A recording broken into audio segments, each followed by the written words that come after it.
and konnichiwa, and welcome to the Onyx Tavern Vlog series. Today we will cover episode 2 of ToQger. I will go ahead and have a link in the video here, so you can go ahead and actually watch the episode. I'm not going to bore you guys with an episode synopsis, but I want to go ahead and talk about a number of things from this episode, which are very interesting and kind of sets up things that I hope will eventually pay off down the road. Once again, we see the villains, albeit briefly, but we are getting little tidbits of information about them. Ultimately, they want to go ahead and conquer the world with their dark rail or shadow rail system. They also are preparing for the arrival of the Emperor of Darkness. I think that's kind of interesting. I mean, he's probably going to pay off just as much as some of the other villains have that, show up in the last couple of episodes and, be the big threat and everything. I mean, we had that in Kyoryuger. We kind of had that in Gekiranger. There have just been a lot of different shows that have had those villains show up at a later date, but were never present throughout the series. So our main villains are just the lackeys to some big threat who we're waiting to show up. So that's kind of interesting, I guess. I mean, again, we didn't really learn anything more about the personalities of them. If we did, it was very little. But the villains aren't that interesting at the moment, and that's okay, because what we're doing is we're focusing on the ToQgers themselves. And actually, there are a number of things that I want to kind of mention about the ToQger, their situation. So the last episode ended on a cliffhanger, basically, where Ticket says that they are dead. Now, the exact translation was good as dead, and I thought that may have been an error, but this episode definitely indicates good as dead. So the Rangers themselves are not dead. They have not died at any point and were resurrected. They're not ghosts.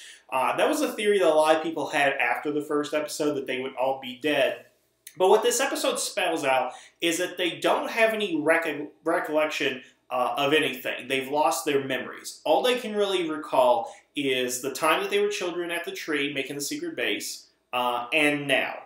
Those are the only memories that they have. And they're essentially going through existence without any knowledge of their past, and as the Green Ranger had pointed out, no future to them. That they are as good as dead. They're essentially ghosts on a ghost train, because they're like, I guess the closest thing I could think of would be like Guy Pearce's character in Memento, where, he has a short-term memory loss issue, and he doesn't really have a place where he's going except the John G plot. And I'm not going to really get into that movie, but it almost kind of reminds me of that, is that, again, they don't have their memories, and as hard as they try, they can't remember anything. Now, what I'm really hoping is that this mystery will continue throughout the series, and that this mystery will have a great payoff. Because I don't want it to be just something simple like, oh, we were kids, we were kidnapped, and whatever, we couldn't remember, or we just got amnesia. What I'm thinking is, it should be, let's take the character of Wright, for example. What it should be is he doesn't have his memories, and he'll remember being a child, which I think is kind of what's happening with the other characters, is that they are only children, but they're in adult bodies, but they can't remember the rest of their lives. But when they get their memories back, their characters should have a fundamental shift. That, honestly, who you are as a child is not going to be the same as who you are as an adult, or in this case, probably late teenager, early 20s. So when we have the Pink Ranger, who lacks in confidence, when she gains her memories back, she should have confidence. That's at least the way I'm thinking of it. Because again, if you took, say your 6-year-old self and transplant that mind into your adult body, you're not going to be the same person regardless, because it is your experiences that drives you. So that's what I'm kind of hoping, is that they will get their memories back and those experiences, and they're like, oh, wait a second, this is who I was, or I should be acting this way now. I don't want it to be like Kyoryuger, where the characters are static throughout the entire series. And I think the idea of having them lose their memories and to eventually regain them is a great idea, only if, one, it's a good mystery, and two, if their personalities are significantly different, so that we do know that they have grown in some way by the end of the series. So that's something that I hope to go ahead and see.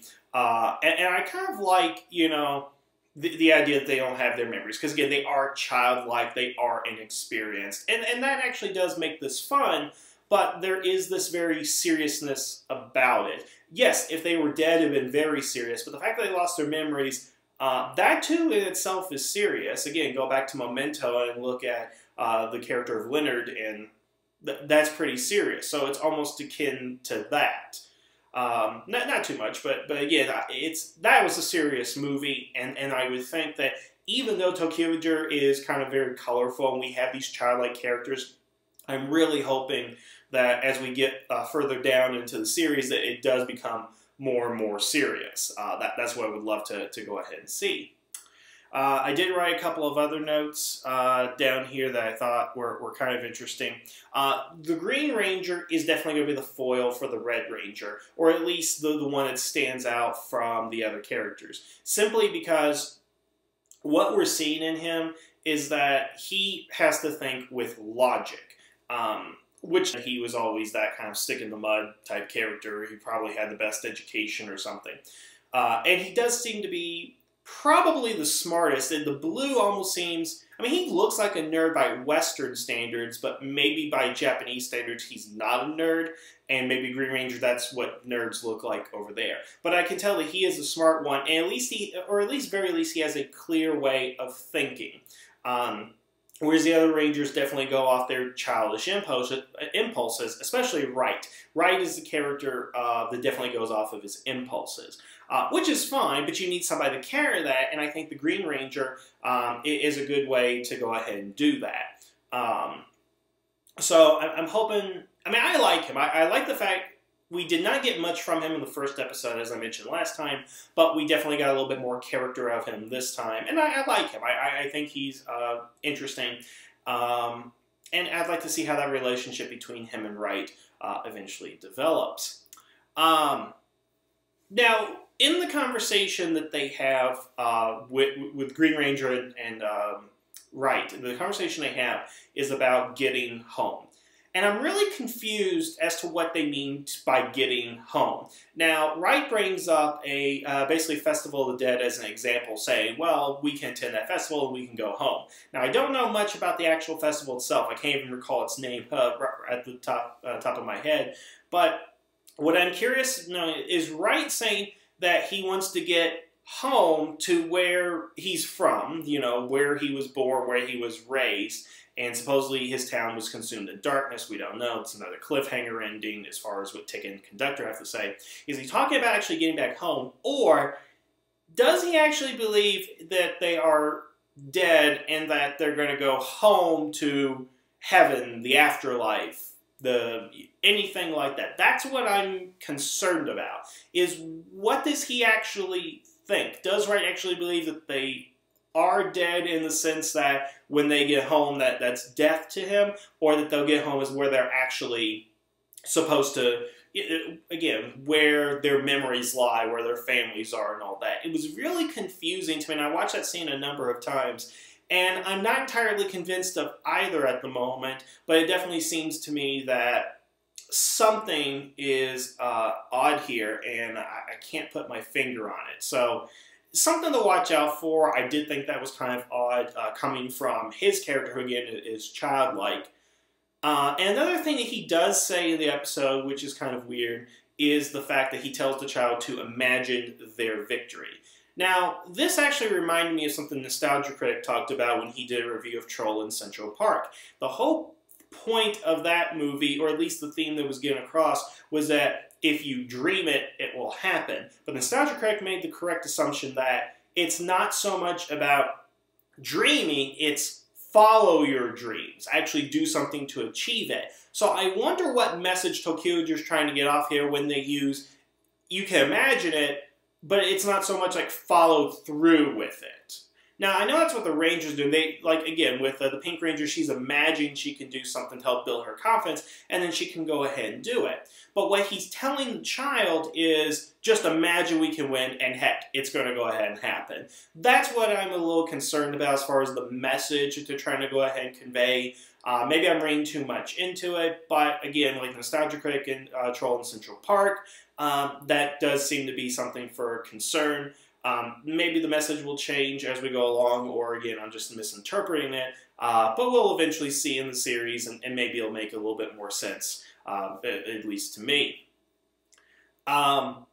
I like the idea of the dueling meadows, that they come in and, you know, basically they stay on the train and they go to different parts of Japan to solve their issues. They've been corrupted. And the thing I like about Dueling Meadows, and I just want to briefly pull this up, is that Dueling Meadows is basically Battle Royale incarnate.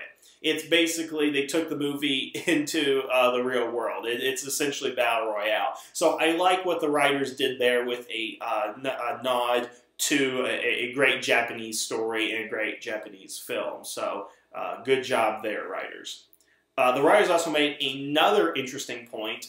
So they do the line shift, and Ticket is making the that, oh, it's like a toy gimmick, where they're acting like a toy gimmick. I really wonder if that's the writers inserting their frustration over the line shift. Because again, the line shift serves no practical purpose. Again, if all you want to do is give another Ranger his weapon, give it to him. So maybe whether Bandai has any real influence on the story is debatable at this point. But if Bandai is indeed having an influence and the writers put this line in there, I just love that kind of resistance to the idea. It's like, it's a toy gimmick, that's all it is. There's nothing more to it. And I like that. Maybe the line shift will have a better purpose down the line. Maybe the writers can come up with something a little bit better than what we've had. We'll see. But I do just think it's kind of hilarious that self-aware humor is in there. And of all people it came from is Ticket. So that was definitely fun. A couple of other things. The CG Zords. Here's something that I want to talk to in length on another video, but I'll just go ahead and bring up here. Now, I love the idea of what they do with the trains, the train battle. I mean, how many shows can you think of where you got two people dueling on top of fast-moving trains? Not many, right? So I thought that was a great action sequence, something that we've never seen in Sentai before, something that I can't even think of an example where I've seen that outside of a major motion picture. But it was really cool, except that there's a shot of where the monster and Wright are battling each other, but it's from the, basically a bus shot up. We're not seeing their feet moving. We've already seen like the trains going in a circle, and we know they're on the trains, but there's just a pale sky background. I think that was very lazy of the production crew. Maybe they ran out of money for the production, I'm not exactly sure. But I didn't like that because it speaks to a number of issues. One, that, okay, we know what's happening. You have to go into this long sequence of them not showing it, and then we go back to showing it. That just seems lazy to me from a film standpoint. But the fact that they are using the CG Zords is also very lazy to me, in the sense that we know they have the models because we see the models all the time. But there are shots where they'll have established Tokyo or whatever city they're in, and then they'll CG the Zords in there. But that CG is horrible. I don't know what they're using, but for the last several years, their CG has been really, really bad. And I would think with all the money they're making, they would upgrade their software or get another production house or post-production house to go ahead and improve the quality of the graphics. I miss the day of the original models because models were so much better than what we have now, I think. I mean, yeah, CG is cheap and all that, but you gotta make it look good. When they arrive in Dueling Meadows, what I thought was so odd is that Wagon and the conductor and Ticket are hanging out of a window on the train, on the Rainbow Line.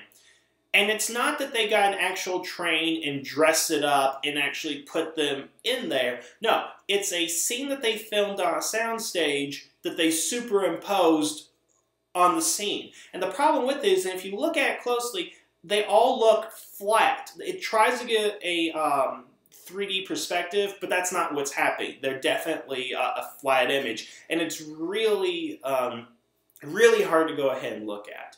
So I don't like what they're doing with the CG. I wish they would kind of cut that out and start using more of the models in the show.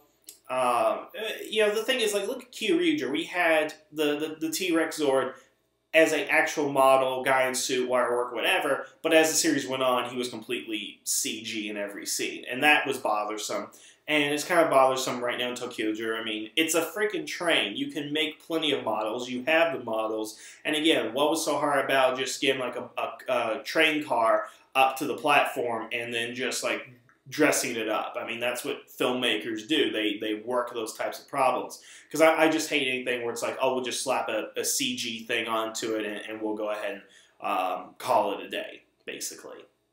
So that's kind of my little rant regarding that. It's, again, I'll probably go into a longer podcast on it on a future date, but it was really distracting in this episode, and yeah.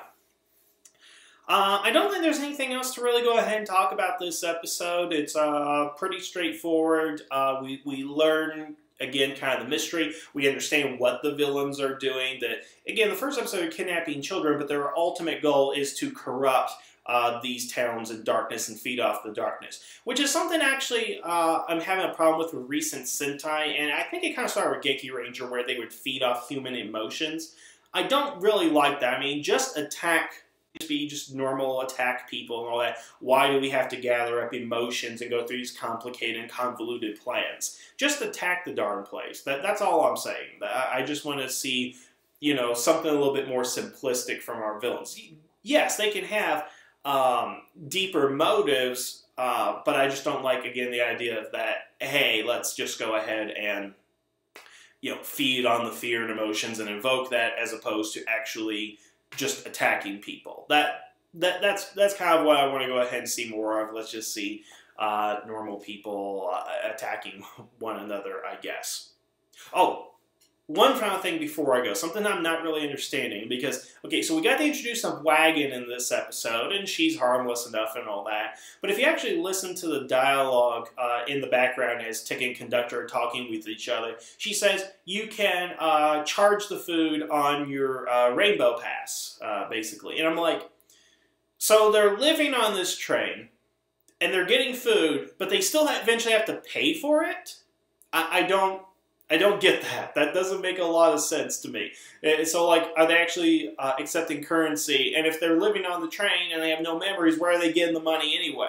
Are they never going to be able to pay off this bill? I mean, I don't know. That was just something weird that struck me in the episode. And, I don't know, maybe we'll get an explanation for it later on, but I assume that the Rainbow Train has a replicator somewhere. It's not that they're actually buying food, because I have no idea where they would be getting the money for this food to begin with. So, but yeah, I think that's everything I wanted to go ahead and talk about for this episode. So stay tuned. As soon as I can get the subs for the third episode, since my spring break will be coming up in about a week right here, hopefully I'll get to you a little bit quicker and get a couple more videos posted in my downtime. Otherwise, I want to thank you guys for watching today. Enjoy the rest of your day, and the tavern is now closed.